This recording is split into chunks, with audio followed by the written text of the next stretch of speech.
이 카드가 왜 여기서 나와? 어느 비 오는 밤, 고아 미혼모가 아이를 안고 택시에 올라탔죠. 그리고 집에 도착해 이미 돌아가신 할아버지의 카드로 택시비를 결제했습니다. 그런데 결제를 확인한 택시 기사가 순간 얼굴이 굳어버렸습니다. 그리고 10분 뒤 집 앞에 검은 정장을 입은 사람들이 나타났습니다. 그때까지 그녀는 몰랐습니다. 자신이 사용한 카드가 평범한 카드가 아니라는 사실을요. 도대체 돌아가신 할아버지의 카드에는 어떤 비밀이 숨겨져 있었던 걸까요? 그 미스테리한 이야기 지금 시작합니다. 반지하 창문으로 들어오는 빛은 늘 희미합니다. 햇살이 닿아야 할 자리에 이웃집 담벼락이 가로막고 서 있어 낮에도 방 안은 어스름하게 가라앉아 있죠. 지연은 그 좁고 어두운 방에서 오늘도 눈을 떴습니다. 싱크대 위에는 설거지하다 망그릇이 놓여 있고 냉장고 문에는 병원비 고지서와 집주인 쪽지가 나란히 붙어 있습니다. 쪽지에는 굵은 글씨로 이번 달은 꼭 주세요라고 적혀 있었죠. 지연은 그 쪽지를 보지 않으려는 듯 고개를 살짝 돌렸습니다. 작은 방에서 기침 소리가 들렸습니다. 미나였습니다. 7살 미나는 이불을 턱까지 끌어올린 채 눈을 감고 있었고 뺨은 사과처럼 붉게 달아올라 있었습니다. 지연이 이마에 손을 얹자 열기가 손바닥 가득 전해졌습니다. 어젯밤부터 시작된 열이 아침이 되어도 가라앉지 않은 것입니다. 엄마, 머리 아파. 미나의 목소리는 가늘고 힘이 없었습니다. 지연은 입술을 꼭 다물고 미나의 머리카락을 쓸어넘겼습니다. 병원에 데려가야 한다는 것을 알고 있었습니다. 그러나 지갑을 열었을 때 지연의 손이 멈췄습니다. 지폐 몇 장과 동전이 전부였고 택시를 부르기에도 모자란 돈이었습니다. 지연은 서랍을 하나씩 열기 시작했습니다. 혹시 어디에 끼워둔 돈이 있을까 싶어서였습니다. 첫 번째 서랍에는 오래된 영수증과 고무줄 뭉치가 나왔고 두 번째 서랍에는 미나의 유치원 사진이 들어 있었습니다. 세 번째 서랍을 열었을 때 낡은 지갑 하나가 손에 잡혔습니다. 가죽이 닳고 모서리가 헤어진 지갑이었습니다. 돌아가신 할아버지의 것이었습니다. 지연은 잠시 그 지갑을 바라보았습니다. 할아버지가 떠난 지 벌써 여러 해가 지났지만 지갑에서는 아직도 오래된 가죽 냄새가 희미하게 났습니다. 천천히 지갑을 열자 안쪽 칸에 카드 한 장이 끼워져 있었습니다. 낡은 카드였습니다. 겉면의 글씨는 군데군데 지워져 있었고 유효기간 숫자도 흐릿했습니다. 쓸 수 있는 카드인지조차 알 수 없었습니다. 미나가 다시 기침을 했습니다. 지연은 카드를 손에 쥔 채 한동안 서 있었습니다. 망설임과 불안이 뒤섞인 표정이었습니다. 그러나 이내 휴대폰을 들어 택시를 불렀습니다. 택시는 곧 도착했고 미나를 안고 탄 지연은 말없이 창밖을 바라보았습니다. 병원 입구에서 카드를 내밀었을 때 단말기에서 짧은 소리가 났습니다. 승인이었습니다. 지연은 그제야 숨을 내쉬었습니다. 그날 밤 지연도 미나도 알지 못했습니다. 그 작은 승인 하나가 어딘가의 시스템에 조용히 신호를 보냈다는 것을, 그리고 집 앞 골목으로 검은 세단 한 대가 소리 없이 들어서고 있다는 것을, 서울 도심의 한 건물 안 불이 환하게 켜진 사무실에서 모니터 화면들이 줄지어 깜빡이고 있었습니다. 금융 보안회사 특유의 조용하고 긴장된 분위기가 사무실 안에 가득했죠. 직원들은 각자의 자리에서 화면을 들여다보며 손가락을 움직이고 있었습니다. 그때였습니다. 한 직원의 화면 한쪽에 작은 알림창이 떠올랐습니다. 직원은 처음에는 대수롭지 않게 눈길을 주었습니다. 그러나 알림 내용을 확인하는 순간 손이 멈췄습니다. 오랫동안 사용 기록이 없던 카드가 갑자기 사용된 것이었습니다. 그것도 한밤중에 서울의 오래된 주택가 골목 근처에서였죠. 직원은 즉시 상급자를 불렀습니다. 내부 규정에 따라 확인 절차가 시작되었습니다.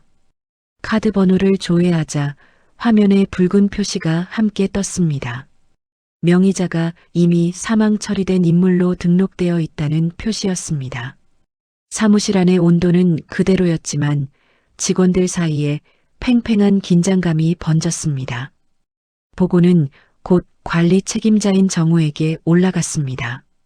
정우는 서류를 건네받고 한 줄씩 천천히 읽어 내려갔습니다. 그의 표정은 좀처럼 흔들리지 않았지만 손끝이 잠시 멈추는 것을 옆 직원이 눈치챘습니다. 카드가 사용된 시각은 어제 오후였습니다. 위치 정보를 지도에 띄우자 서울 외곽의 오래된 주택가 골목이 표시되었습니다. 번화한 곳과는 거리가 먼 낡은 담벼락과 좁은 골목이 이어지는 동네였죠. 정우는 화면을 한동안 바라보았습니다.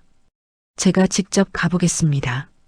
정우의 말에 직원 둘이 자리에서 일어났습니다. 서류를 챙기고 외투를 걸치는 동안 사무실 안은 말이 없었습니다. 이런 경우가 드문 것은 아니었지만 이번 카드에는 무언가 평범하지 않은 기록이 달려 있었습니다. 정우는 파일을 닫으며 속으로 그 사실을 되새겼습니다. 회사 차량이 지하 주차장을 빠져나온 것은 밤이 꽤 깊어진 시각이었습니다. 도로는 한산했고 가로등 불빛이 차창에 길게 흘렀습니다. 정우는 조수석에 앉아 창밖을 바라보며 아무 말도 하지 않았습니다. 오래된 카드, 사망한 명의자, 그리고 한밤의 골목. 머릿속에서 세 가지가 조용히 맞물리고 있었습니다. 차는 얼마 후 좁은 골목 앞에 멈춰 섰습니다. 가로등 하나가 깜빡이는 골목 안쪽 반지하 창문에서 희미한 불빛이 새어나오고 있었습니다. 정우는 그 불빛을 잠시 바라보았습니다. 저 안에 어떤 사람이 살고 있는 것인지, 그리고 이 카드가 왜 지금 다시 세상에 나타난 것인지, 그 답은 아직 아무도 알지 못했습니다. 아침 햇살이 골목 담벼락에 비스듬히 걸쳐 있었습니다. 반지하 창문 너머로 밖을 내다보던 지연은 문 앞에 선 사람들을 발견하고 손을 멈췄습니다. 정장을 차려입은 두 명의 남자였습니다. 이른 아침, 이런 동네에 어울리지 않는 차림이었죠. 지연은 미나를 방 안에 눕혀두고 조심스럽게 문을 열었습니다. 가슴 안쪽이 조여드는 느낌이었습니다. 혹시 집주인이 보낸 사람들인가 싶었고 남편과 관련된 빚 문제인가 싶기도 했습니다. 불안이 얼굴에 그대로 배어 있었습니다. 안녕하세요. 놀라게 해드려서 죄송합니다. 앞에 선 남자가 먼저 고개를 숙였습니다. 차분하고 낮은 목소리였습니다. 그가 명함을 내밀었고 지연은 받아들었지만 글자가 눈에 잘 들어오지 않았습니다. 남자는 자신을 정우라고 소개하며 금융 보안 관련 업무를 맡고 있다고 설명했습니다. 어제 사용된 카드 때문에 방문했다는 말에 지연의 어깨가 굳었습니다. 그녀는 잠시 말을 잇지 못했습니다. 카드를 쓴 것이 잘못인지 아니면 다른 문제가 생긴 것인지 알 수 없었습니다. 어제 병원에 가야 했어요. 아이가 열이 심해서요. 할아버지 지갑에 있던 카드였는데 혹시 쓰면 안 되는 건가요? 지연의 목소리는 작고 조심스러웠습니다. 변명처럼 들릴까봐 두려운 듯 끝을 흐렸습니다. 정우는 고개를 가로젓지도 끄덕이지도 않은 채 잠시 생각하는 표정을 지었습니다. 직원이 서류를 펼쳐 카드 번호와 명의자 이름을 확인했습니다. 지연은 그 이름을 보는 순간 가슴이 먹먹해졌습니다. 할아버지의 이름이었습니다. 오래전 세상을 떠난 유일하게 자신을 아껴주던 사람의 이름이었죠. 정우는 지연의 가족관계를 조심스럽게 물었습니다. 지연은 할아버지가 몇 해 전 돌아가셨다고 짧게 대답했습니다. 그 이상은 말하지 않았습니다. 말을 이어가다 보면 오래 눌러두었던 감정이 올라올 것 같았습니다. 정우는 서류를 한 장 더 꺼내 천천히 들여다보았습니다. 사무실에서 보았던 기록과 지금 눈앞의 상황이 머릿속에서 조용히 맞닿고 있었습니다. 무언가를 더 확인해야 한다는 것을 직감했지만 지금 당장 설명하기에는 이른 단계였습니다. 조금 더 확인이 필요한 부분이 있습니다. 며칠 안으로 다시 연락드려도 될까요? 지연은 고개를 끄덕였습니다. 거절할 이유도 거절할 힘도 없었습니다.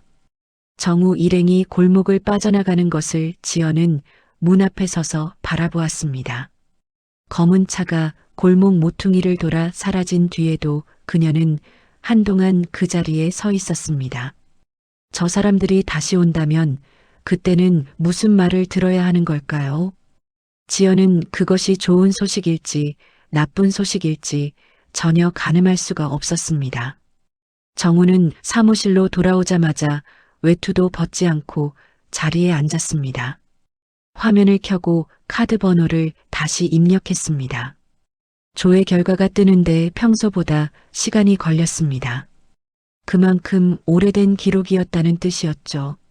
화면에 펼쳐진 내용을 보는 순간 정우는 등받이에 기대던 몸을 앞으로 당겼습니다. 일반 카드 계약과는 전혀 다른 항목들이 줄지어 있었습니다.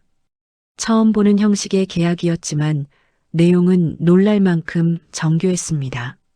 카드 소유자가 생전에 직접 체결한 계약이었습니다. 일종의 조건부 자산관리 약정이었죠. 특정 가족이 경제적으로 극심한 어려움에 처했을 때 그 상황을 감지하는 방식으로 카드 사용이 설계되어 있었습니다. 카드가 오랜 침묵을 깨고 다시 사용되는 순간 담당자가 직접 현장을 확인하도록 내부 절차가 연결되어 있었습니다. 그리고 그 절차의 끝에는 자산 이전에 관한 조항이 적혀 있었습니다. 정우는 천천히 페이지를 넘겼습니다. 계약서 후반부에 수혜자 이름이 기재된 항목이 나왔습니다. 딱 한 사람의 이름이었습니다. 지연이었습니다. 정우는 잠시 화면에서 눈을 떼었습니다. 오늘 아침 문 앞에 서 있던 여자의 얼굴이 떠올랐습니다. 불안하고 지쳐 있었지만 아이를 위해 카드를 썼다고 말하던 그 목소리가 귓가에 남아 있었습니다. 서류를 더 들여다보자 별도로 첨부된 문서가 있었습니다. 오래된 재산 목록이었습니다. 부동산과 금융 자산이 나뉘어 기록되어 있었고 모두 별도 법인 명의로 관리되고 있었습니다.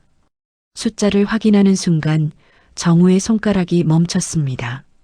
지연이 상상조차 하지 못할 규모였습니다. 옆 직원이 커피를 가져다 놓았지만 정우는 손도 대지 않았습니다. 파일을 처음부터 다시 읽었습니다. 계약 날짜, 서명, 공증 도장까지 모든 것이 빠짐없이 갖춰져 있었습니다. 수십 년 전에 만들어진 서류였지만 법적 효력에는 문제가 없었습니다. 한 가지가 마음에 걸렸습니다. 이렇게 정교한 장치를 만들어둔 사람이 왜 손녀에게 아무 말도 남기지 않았을까요? 정우는 그 이유가 이 파일 어딘가에 숨어 있을 것이라고 생각했습니다. 창밖은 어느새 어두워져 있었습니다. 사무실 안에 남은 직원도 몇 명 되지 않았습니다. 정우는 파일을 닫고 자리에서 일어났습니다. 내일 다시 그 골목으로 가야 했습니다. 지연에게 해줄 말이 생겼고 그 말이 그녀의 삶을 어디로 데려갈지는 아직 아무도 알 수 없었습니다. 정우가 다시 찾아온 날은 흐린 오후였습니다. 골목 안으로 들어서는 그의 손에는 서류 봉투가 들려 있었습니다. 어제보다 두꺼운 봉투였죠. 지연은 이번에는 조금 더 빨리 문을 열었습니다. 기다리고 있었던 것인지 아니면 이미 각오를 한 것인지 알 수 없었습니다. 다만 어제보다 표정이 조금 더 굳어 있었습니다. 좋은 소식이든 나쁜 소식이든 빨리 듣고 싶다는 얼굴이었습니다. 정우는 방 안으로 들어서며 자리에 앉기를 권유받았습니다.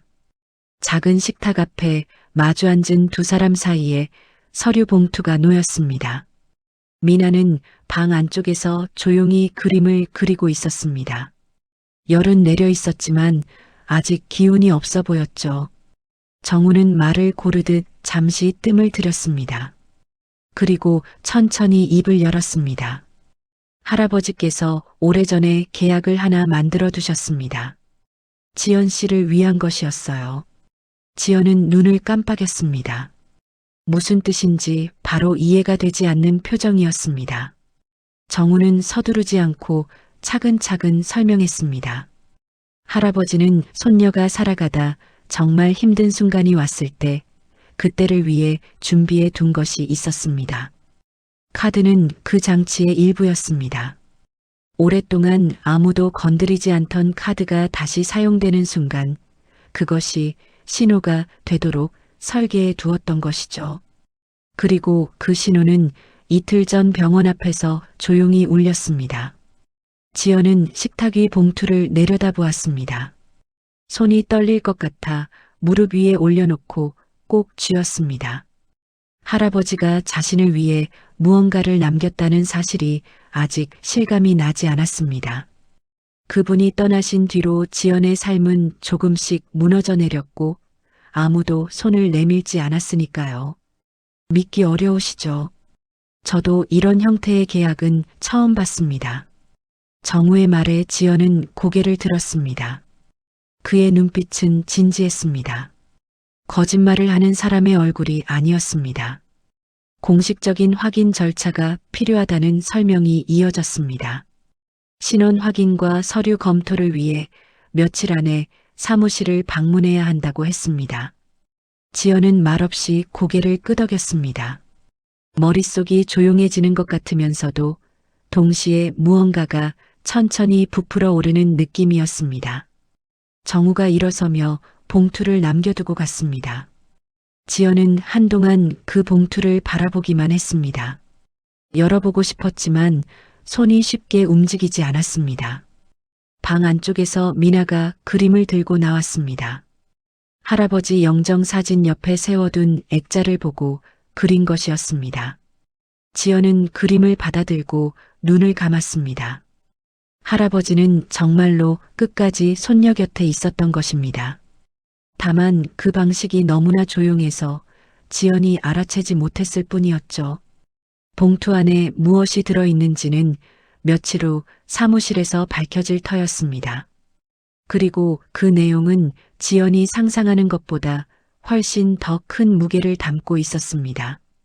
회사 건물 안쪽에는 일반 직원들도 잘 드나들지 않는 기록 보관실이 있었습니다. 형광등 불빛 아래 오래된 파일 박스들이 선반을 가득 채우고 있었고 공기 중에는 묵은 종이 냄새가 배어 있었죠. 정우는 그 방 한가운데 놓인 작은 테이블에 지연을 안내했습니다. 미나는 대기실에 남았습니다. 직원 한 명이 옆에 앉아 색연필과 도화지를 건네주었고 미나는 수줍게 웃으며 받아들었습니다. 지연은 딸의 모습을 한번 돌아보고 나서 보관실 안으로 들어섰습니다.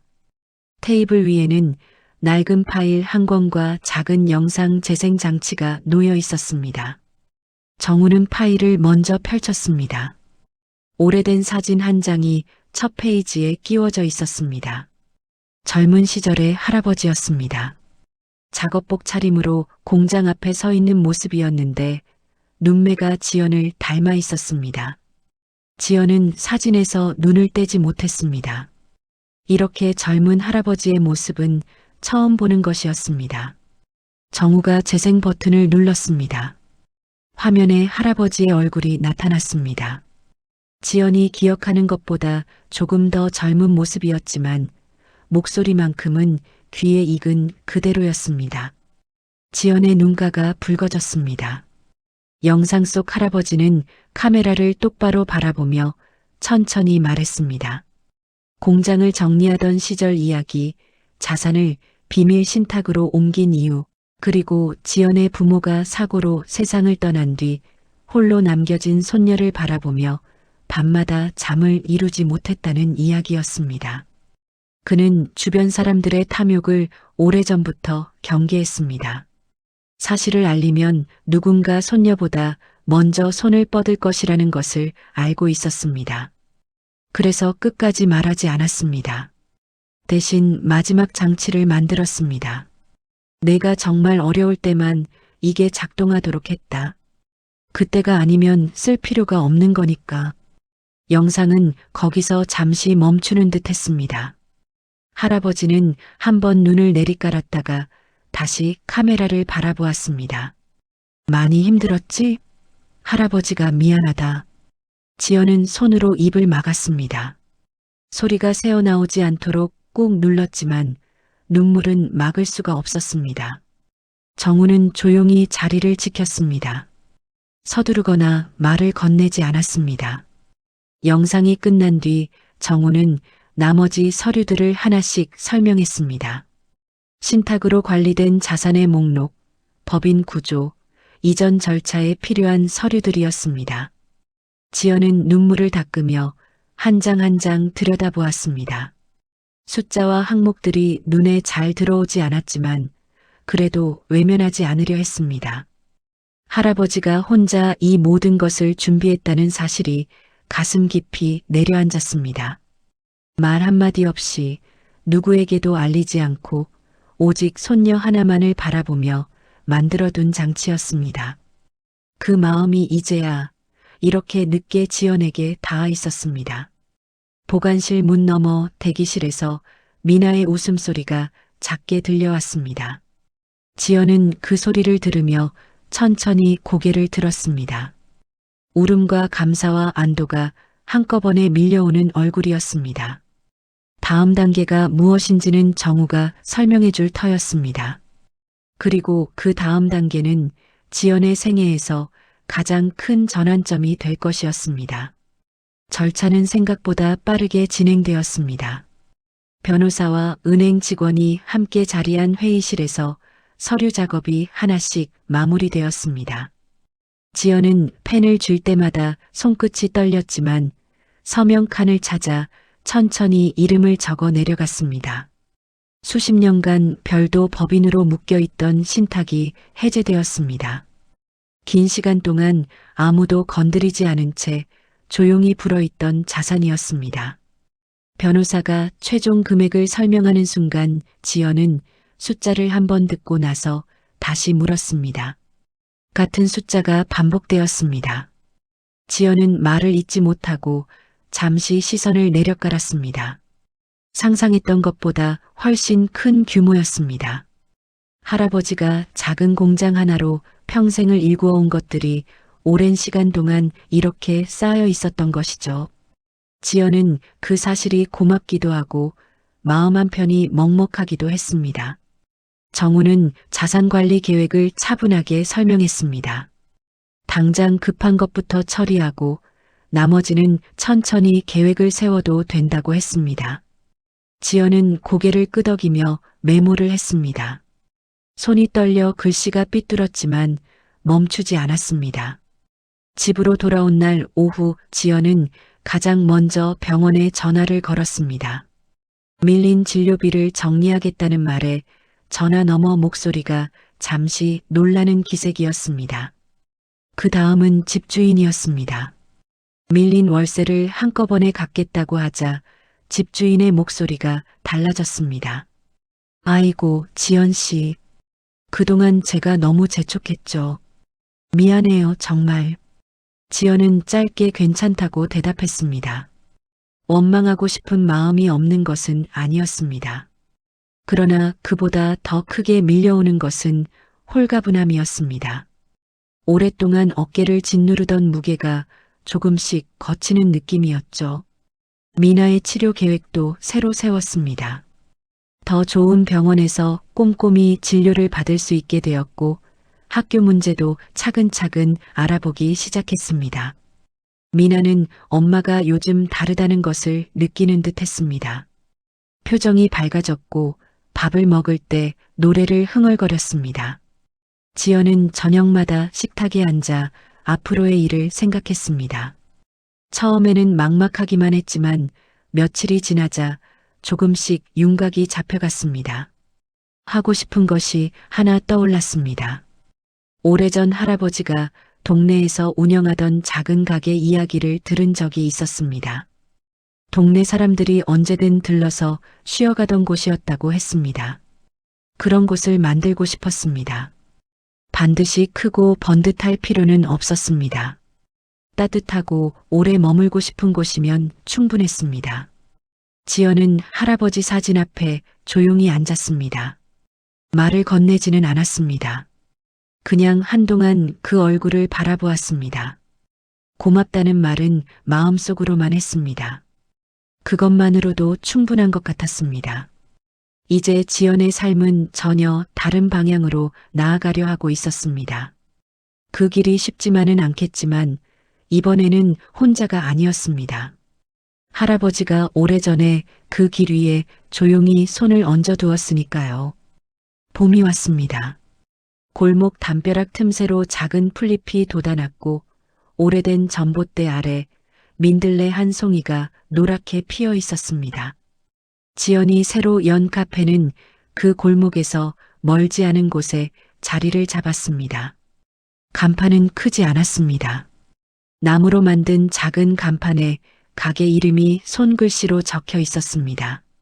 할아버지가 예전에 운영하던 가게 이름을 그대로 가져왔습니다.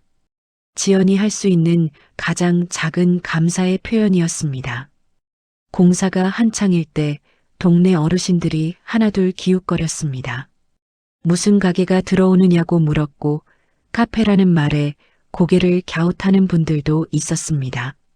그러나 문을 연 첫날 지연이 직접 내린 커피 한 잔을 맛본 어르신이 다음 날 또 왔습니다.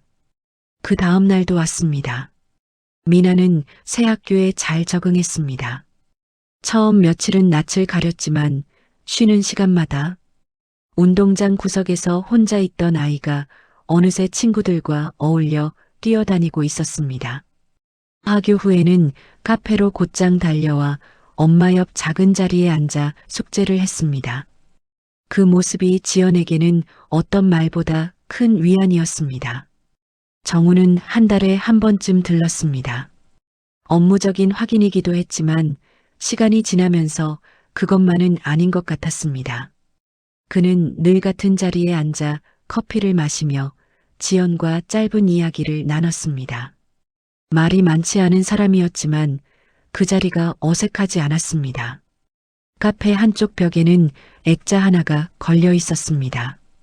할아버지가 젊었을 때 공장 앞에서 찍은 사진이었습니다. 기록 보관실에서 처음 보았던 바로 그 사진이었죠. 손님들은 가끔 저분이 누구냐고 물었고 지연은 우리 가게를 만들어주신 분이라고 짧게 대답했습니다. 그 대답이 틀리지 않았습니다. 지연은 가게 문을 닫고 나면 가끔 혼자 의자를 끌어당겨 그 사진 앞에 앉았습니다. 아무 말도 하지 않았습니다. 그냥 하루 있었던 일들을 마음속으로 떠올렸습니다. 손님이 많았던 날, 미나가 받아쓰기를 잘 봤다고 자랑하던 날, 처음으로 단골이 생긴 날, 그런 것들을 할아버지도 어딘가에서 보고 있을 것 같았습니다. 지연이 도움을 받았던 기억은 잊히지 않았습니다. 가장 어려운 시절, 아무것도 없다고 생각했을 때 손을 내밀어준 사람들이 있었습니다. 그래서 지연은 카페를 그런 곳으로 만들고 싶었습니다. 형편이 어려운 이웃에게 커피 한 잔을 그냥 내어주는 날도 있었고 혼자 사는 어르신의 말벗이 되어드리는 오후도 있었습니다. 작은 일이었지만 그 작은 일들이 골목 안에 조용히 쌓여갔습니다. 미나가 잠든 밤 지연은 불을 끄기 전에 창밖을 내다보았습니다. 예전에 살던 반지하 집과 그리 멀지 않은 곳이었습니다. 골목은 여전히 좁고 오래되었지만 지연의 눈에 그 골목은 더 이상 어둡지 않았습니다. 낡은 지갑 속 카드 한 장이 불러온 일들이었습니다. 할아버지의 오랜 기다림이 닿은 자리에 지연과 미나의 새로운 삶이 조용히 뿌리를 내리고 있었습니다. 그리고 아직 끝난 이야기가 아니었습니다. 다음 이야기가 궁금하다면 구독과 좋아요 잊지 마세요. 감사합니다.